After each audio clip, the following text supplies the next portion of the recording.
அனைவருக்கும் பக்ரீத் நல்வாழ்த்துக்கள் மக்களே. எல்லாரும் சிறப்போட ரொம்ப ரொம்ப ரொம்ப சந்தோஷமா இருக்கணும். வாழ்க்கை முழுக்க நீங்க கேட்கறது எல்லாமே இறைவன் உங்களுக்கு கொடுத்துட்டே இருக்கணும் அப்படிங்கிறது எங்களோட துவாக இருக்கட்டும். எனக்காக நீங்களும் எப்பவுமே துவா செய்யுங்க, என்னோட ஃபேமிலிக்காக. ஸோ இன்னைக்கு வந்து ரொம்ப சிம்பிளான மெனு தான். கண்டிப்பா பக்ரீத்தினோட இதான் முதல் வருஷம் என் வாழ்க்கையில நான் அறந்தாங்கி போகாம திருச்சியில இருக்கிற பக்ரீத்து.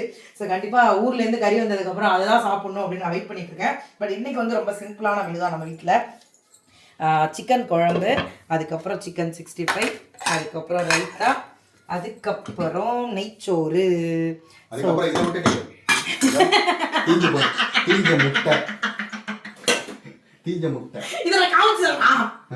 அதாவது முட்டை பண்ணிட்டு இருக்கும்போது சட்டி புடிச்சிருச்சு.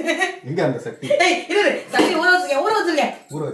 போப்பா அந்த வகை அவமானப்படுத்திட்டேன். சரி, பாதி முட்டை. இந்த பக்ரீத் நல்லா போச்சு. உங்களுக்கு எப்படி போச்சுன்னு சொல்லுங்க. அவமானப்படுத்திட்டீங்க கொஞ்சம்.